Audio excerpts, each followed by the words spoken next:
रुको, अगर तुम 11वीं 12वीं या ड्रॉपर में हो तो सिर्फ इस वीडियो को अपने कुछ मिनट दे दो। हो सकता है ये वीडियो तुम्हारे 2 साल या 1 साल बचा दे। मैं आईआईटियन नहीं हूँ, लेकिन मैंने वो गलतियाँ की जिसकी वजह से मेरा सपना पूरा नहीं हो पाया। और आज मैं चाहता हूँ कि मेरी तरह तुम्हें कभी पछताना ना हो।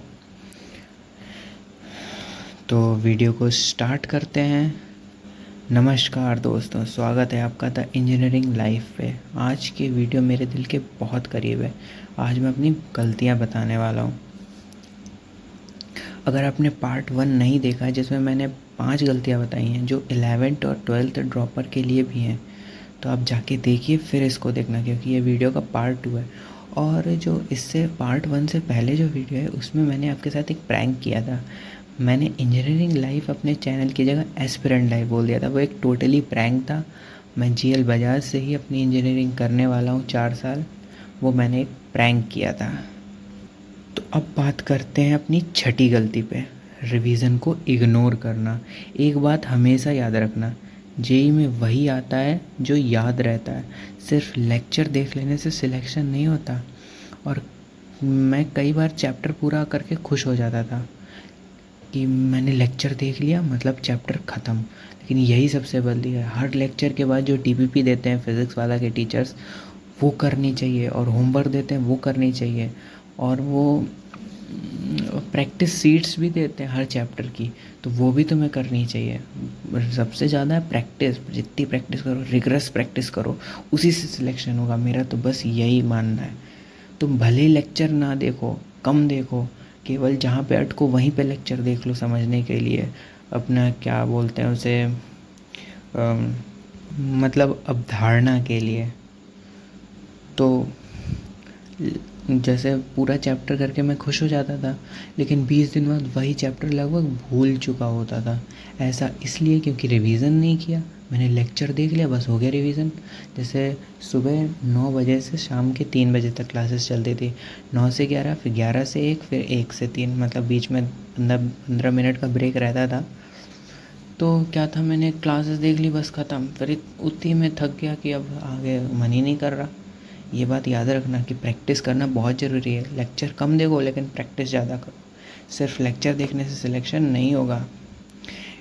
और इसलिए एक सिंपल रूल फॉलो करो कि जिस दिन तुमने चैप्टर कंप्लीट किया उसी दिन 15-20 मतलब हर लेक्चर के बाद 15-20 मिनट रिवीजन करो। और 7 दिन बाद दोबारा रिवीजन करो। और 30 दिन बाद फिर तीसरी बार रिवीजन करो। इससे तुम्हारा रिवीजन एकदम पक्का हो जाएगा और तुम एग्ज़ाम तक नहीं भूलोगे। ये ट्रिक मैंने नहीं अपनाई, लेकिन ये मैंने 12th में किया था, इस वजह से मुझे याद है। काश मैंने ड्रॉप ईयर में किया होता। तो अब बात करते हैं 7वीं गलती की, मॉक टेस्ट से डरना। ये मेरी सबसे बड़ी गलतियों में से एक थी। मैं सोचता था अभी पूरा सिलेबस नहीं हुआ फिर टेस्ट दूंगा, लेकिन सिलेबस कभी पूरी तरह कंप्लीट नहीं लगता। इस चक्कर में मैंने टेस्ट ही नहीं दिया और सोचा दिसंबर में टेस्ट दे दूंगा और रिवीजन करूंगा, लेकिन वैसा हुआ ही नहीं। Things are totally different as we are consider. और मेरा बैकलॉग भी था, तो मेरा ना सिलेबस कंप्लीट हुआ दिसंबर तक, ना ही मॉक टेस्ट दिए, और ना ही एक भी चैप्टर, मतलब एक सिंगल चैप्टर का रिवीजन तक नहीं कर पाया यार। इतनी बुरी हालत थी। मॉक टेस्ट का मतलब सिर्फ मार्क्स नहीं होता। पहले उस पर बात करते हैं। तो चैप्टर का रिवीजन नहीं कर पाया यार। तो मैं चाहता हूँ कि तुम लोग पहले चैप्टर रिवाइज़ करते चलो साथ में, क्योंकि लास्ट में बहुत हेक्टिक हो जाता है। सब टीचर्स भी कहेंगे तुम्हें ये कर लो वो कर लो, तो तुम्हें PYQs भी लगाने हैं और प्रैक्टिस शीट भी लगानी है, मॉक टेस्ट भी देना है, उसका एनालिसिस भी करना है, जेई एडवांस के भी मॉक टेस्ट देने हैं। तो तुम बहुत हो जाएगा, तो इसलिए अभी से रिविज़न करते चलो। उससे तुम्हें बहुत बढ़िया इम्प्रूवेशन होगा। तो जो हम बात कर रहे थे मॉक टेस्ट सिर्फ मार्क्स नहीं होता, उसका मतलब होता है कहाँ गलती हो रही है, कौन सा चैप्टर कमज़ोर है, टाइम मैनेजमेंट कैसा है, प्रेशर में परफॉर्मेंस कैसी है। अगर टेस्ट में 80 नंबर आए तो दुखी मत होना। असली नुकसान तब है जब एग्ज़ाम वाले दिन पहली बार प्रेशर महसूस हो। इसलिए शुरुआत से ही टेस्ट देना शुरू करो। और पता, दिसंबर के टाइम इतनी फ्रस्ट्रेशन, इतनी ज़्यादा कि बस अब यही सोच रहा था कि छोड़ दो यार, अब कुछ नहीं हो सकता। फिर देखो यहाँ पर भी फिज़िक्स वाला का सपोर्ट मिला। उनका JEE ultimate crash course launch हुआ था नवंबर में। और फिज़िक्स वाला की सबसे ख़ास बात, अगर एक बैच तुमने 4999 के ले लिया तो आने वाले सारे बैच फ्री हो जाते हैं। तो क्या था, बस फिर उससे पढ़ना स्टार्ट किया, लेकिन वो भी नहीं कर पाया पूरा। मतलब मैंने प्रॉब्लम यही थी, मैं एक जगह टिक ही नहीं पाता था, इधर उधर बस दौड़ता रहा, लेकिन मंजिल कहीं और थी। और मंजिल से याद आया, अब मेरा बैकलॉग था तो मैंने सोचा कि मंजिल से ही कवर कर लेता हूँ, अब यही लास्ट ऑप्शन है। यहाँ भी देखो फिज़िक्स वाला मैंने कितना सपोर्ट किया, बट मंजिल भी नहीं हो पाया, क्योंकि सोचा यार different teacher different way of teaching, सब कंफ्यूज हो जाएगा। बट तुम लोग ये गलती ना करना, अपना रिवीजन एक बार कर लेना नवंबर से पहले, ताकि तुम अगर मंजिल बैच देखो तो केवल प्रैक्टिस के लिए। कॉन्सेप्ट्स तो तुम्हें आ ही गए होंगे अगर अच्छे से प्रैक्टिस की है, तो इस वजह से मंजिल को फॉलो करो लास्ट में रिवीजन के लिए। अपने आप रिवीजन नहीं हो पाता, लेकिन अगर सामने कोई टीचर रिवीजन करा रहा है तो 8-9 घंटे में एक चैप्टर कंप्लीट हो रहा है, तो और क्या चाहिए तुम्हें। अब बात करते हैं नेक्स्ट गलती पर, ड्रॉपर स्टूडेंट के लिए सबसे बड़ी गलती। अगर तुम ड्रॉपर हो तो मेरी बात ध्यान से सुनना। ड्रॉप ईयर का सबसे बड़ा दुश्मन है ओवर कॉन्फिडेंस। कई लोग सोचते हैं मुझे तो सब आता है, बस रिवीजन करना है, और यही सोच उन्हें पीछे कर देती है। ड्रॉप ईयर में तुम्हें 11th और 12th दोनों दोबारा पढ़ने होंगे। कमज़ोर चैप्टर से भागना नहीं है, उन्हें सबसे पहले ख़त्म करना है। अगर मुझे फिर से तैयारी करने का मौका मिले, मतलब जी एडवांस अगर 3rd अटैम्प्ट हो जाए, तो अगर आज कोई मुझे बोले कि फिर से डे 1 से जेई की तैयारी शुरू करो, तो मैं ये 5 काम ज़रूर करता। नंबर 1, सिर्फ एक टीचर फॉलो करूँगा, चाहे कुछ भी हो जाए। 1 सब्जेक्ट 1 टीचर। डेली रिवीजन करूँगा, भले 10 मिनट केवल पन्ने पलट लूँ। राजवंत सर भी यही कहते हैं कि केवल तुम पन्ने पलट लो, उससे भी रिवीजन हो जाता है। और मोबाइल का इस्तेमाल सिर्फ पढ़ाई के लिए करूँगा, बाकी कुछ भी नहीं, गेमिंग वगैरह। और बैकलॉग कभी बनने नहीं दूँगा, चाहे कुछ भी हो जाए। डेली का हो लेक्चर डेली, डेली का होमवर्क डेली। यकीन मानो, अगर ये 5 आदतें तुम्हें हज़ारों स्टूडेंट से आगे ले जाएंगी। और अगर तुम अभी तक वीडियो देख रहे हो तो सबसे पहले तुम्हें सैल्यूट है यार, क्योंकि इसका मतलब है तुम सिर्फ मोटिवेशन नहीं बल्कि अपना फ्यूचर बदलना चाहते हो। अब मैं तुम्हें वो बातें बताने वाला हूँ जो शायद किसी टीचर ने मुझे शुरुआत में बता दी होती तो आज मेरी जर्नी कुछ और होती। 9वीं गलती, घंटे गिनना, पढ़ाई नहीं। एक समय आता था मैं जब हर किसी से पूछता था, भाई तू कितने घंटे पढ़ता है? कोई कहता 12 घंटे, 14 घंटे, 16 घंटे। फिर मैं भी सोचता था कि मुझे भी इतने घंटे पढ़ना है। मैं अपना टाइम टेबल बना रहा हूँ 16 घंटे का, सारी अदर जो थिंग्स होती थी घरेलू वगैरह उनको सबको मैनेज कर रहा हूँ 16 घंटे निकालने के लिए। लेकिन बाद में समझ आया सिलेक्शन घंटे देख कर नहीं होता, आउटपुट देख कर होता है। भले ही तुम 6 घंटे पढ़ो, लेकिन क्या पढ़ रहे हो उस चीज़ पे मैटर करता है। अगर कोई स्टूडेंट 6 घंटे पूरे ईमानदारी से पढ़ रहा है और हर दिन रिवीजन कर रहा है, तो वो उस स्टूडेंट से आगे निकल सकता है जो 12 घंटे किताब खोल कर बैठा है जैसे मेरी तरह, लेकिन आधा समय मोबाइल चला रहा है। इसलिए आज से आवर्स काउंट करना बंद करो, टॉपिक्स कंप्लीट करना शुरू करो। बस टॉपिक कंप्लीट हो जाए, समझ लो हो गया जो, फिर बाकी अपना जो भी तुम्हें इन्जॉय करना है, क्योंकि लाइफ इन्जॉय, ये जेई की तैयारी एकदम इन्जॉय के साथ करो। इसमें बहुत टेंशन होती है, बहुत। मेरी तो एकदम हालत ख़राब हो गई थी, सच बता रहा हूँ यार, बहुत हालत ख़राब हुई। लेकिन मैं तुम्हें एक एज अ बड़ा भाई गाइड कर रहा हूँ कि तुम ये गलती बिल्कुल भी मत करना। तो अब बात करते हैं अपनी 10वीं गलती पे, खुद पर विश्वास खो देना। जेई की तैयारी में सबसे कठिन सब्जेक्ट फिज़िक्स या मैथ्स नहीं है, सबसे कठिन चीज़ है खुद पर भरोसा बनाए रखना। क्योंकि जैसे फिज़िक्स जैसे मॉक टेस्ट में नंबर नहीं आ रहे तो यार मेरा क्या होगा, अब मेरा कुछ हो भी पाएगा नहीं, या मेरा सिलेक्शन होगा या नहीं। इससे बजाय तुम उस जो मॉक टेस्ट दिया उसकी एनालिसिस करो बैठ के यार, उससे बढ़िया टाइम वेस्ट करो, इससे बढ़िया एनालिसिस करो, देखो कहाँ गलती हुई ताकि अगले टेस्ट में और इम्प्रूव करो। यही है, मॉक टेस्ट ज़रूरी है, बहुत ध्यान से सुन लो सभी लोग।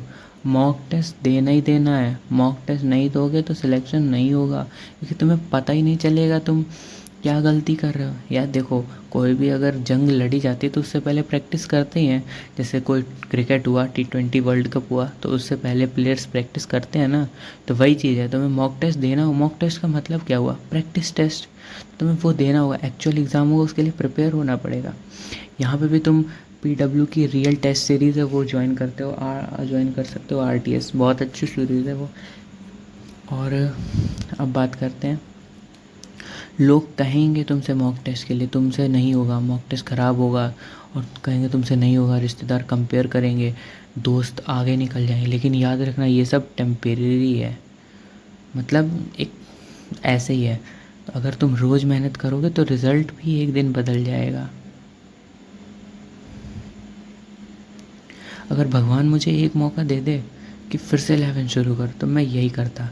सबसे पहले नोट्स बनाता, पहले ही दिन से नोट्स बनाता, बैकलॉग नहीं बनने देता, हर संडे टेस्ट देता, हर रात 20 मिनट रिवीजन करता, सोशल मीडिया सीमित रखता, दूसरों से कंपेयर नहीं करता, रोज़ थोड़ा बेहतर बनने की कोशिश करता। बस इतना ही, कोई सीक्रेट स्ट्रेटजी नहीं, कोई मैजिक टाइम टेबल नहीं, सिर्फ कंसिस्टेंसी।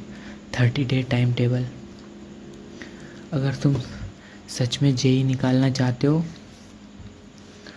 तो आज से अगले 30 दिनों के लिए एक प्रॉमिस करो, रोज़ पढ़ाई, रोज़ रिवीजन, रोज़ क्वेश्चन प्रैक्टिस, बिना वजह फ़ोन नहीं, फिर हर संडे टेस्ट। अगर नहीं समझ में आया तो दोबारा वीडियो सुन लो। सिर्फ 30 दिन, फिर खुद देखना तुम्हारा कॉन्फिडेंस कितना बदल जाएगा। और एक बात, सुबह जल्दी उठने की आदत डालो। ये सब कहने बातें हैं कि मैं तो देखो दोनों टाइम पढ़ा हूँ, रात में भी और सुबह भी। देखा है मैंने पढ़ के, बट सुबह की बात ही अलग होती है। अगर सुबह जल्दी उठते हो तो सबसे पहले केवल 30 मिनट योगा करो, फिर पढ़ने बैठ जाए, देखो मैजिक, तुम्हारा पढ़ने में बहुत मन लगेगा। और सुबह जल्दी उठने से ऐसा लगता है कि सारे काम टाइम पर हो गए, मतलब दिन बहुत बड़ा सा लगने लगता है। और यही तुम 10-11 बजे उठो तो ऐसा लगता है मेरे पास टाइम ही नहीं है, और मतलब तुम्हें सारे काम भी करने हो, तुम्हारे पास टाइम ही नहीं है। और यही तुम 4-5 बजे उठ जाओ सुबह, तुम्हें ऐसा लगता है तुम्हारे शाम का सारे काम भी हो जाएंगे, और लगेगा यार कि मेरे पास टाइम ही टाइम है ना। इस वजह से मैं कह रहा हूँ सुबह उठना, रात में ये सब झंझट मत पालो। एक बात जो दिल से कहना चाहता हूँ दोस्तों, मैं ये वीडियो इसलिए बना रहा हूँ कि मैं परफेक्ट हूँ, मतलब इसलिए नहीं बना रहा हूँ कि मैं परफेक्ट हूँ, मैं इसलिए बना रहा हूँ क्योंकि मैंने गलतियाँ की हैं। मैं ये नहीं चाहता कि तुम भी गलतियाँ करो। अगर मेरी बातें सुनकर सिर्फ एक स्टूडेंट भी अपना बैकलॉग ख़त्म कर दे या मोबाइल छोड़कर पढ़ने बैठ जाए तो मुझे लगेगा इस चैनल की शुरुआत सफल हो गई। याद रखना, 1 साल बाद, 2 साल बाद जब रिज़ल्ट आएगा तब कोई नहीं पूछेगा तुमने कितने घंटे पढ़ाई की थी, सब सिर्फ रिज़ल्ट देखेंगे। और तुम अपना स्टोरी, व्हाट्सअप स्टेटस सब जगह लगाओगे, देखो मेरा रिज़ल्ट, वाह, इमेजिन करो उस दिन को, इमेजिन। और उस रिज़ल्ट के पीछे जो मेहनत होगी वो सिर्फ तुम्हें पता होगी। इसलिए आज से, अभी से अपने फ्यूचर के लिए मेहनत शुरू कर दो दोस्त, क्योंकि तुम्हारा आज का डिसीजन तय करेगा कि कल तुम्हारा कॉलेज कौन सा होगा। अगर वीडियो से तुम्हें थोड़ी भी मदद मिली तो अपने उस दोस्त के साथ ज़रूर शेयर करना जो JEE की तैयारी कर रहा है। नीचे कमेंट करके बताना कि तुम अब तक सबसे बड़ी गलती, मतलब तुमने अब तक सबसे बड़ी गलती कौन सी की है। और मैं खुद कमेंट्स पढ़ूंगा और जहाँ हो और जवाब भी दूंगा। अगर तुम चाहते हो कि मैं JEE 11, 12 droppers, time management, backlog, college guidance, engineering life पर ऐसे ही प्रैक्टिस वीडियो लाता रहूँ तो चैनल को सब्सक्राइब कर लो और बेल आइकन दबा दो, क्योंकि इस चैनल पे मैं स्ट्रेटजी वीडियो भी बनाऊँगा ताकि तुम लोगों का भला हो। जो मेरा एक्सपीरियंस है 2-3 साल का वो सब कुछ इसमें डाल दूँगा। और मैं अपना जो कॉलेज है GL बजाज में स्टार्ट कर रहा हूँ 4 साल की जर्नी वो भी बताऊँगा, ताकि अगर तुम कॉलेज आते हो अपने IIT वगैरह, NIT वगैरह, तो तुम्हें पहले से ही बताओ कि क्या क्या हो सकता है। मेरी वैसे कंप्यूटर साइंस DS ब्रांच है, यानी डाटा साइंस, तो मैं उस हिसाब से बता सकता हूँ। लेकिन मैं कंप्यूटर साइंस की चारों ब्रांचें जो मेन कोर ब्रांचेस हैं वो भी बता सकता हूँ। ओके, तो मिलते हैं अगली वीडियो में। तब तक मेहनत करते रहो, सीखते रहो और अपने सपनों पर विश्वास रखो। धन्यवाद। जय हिंद।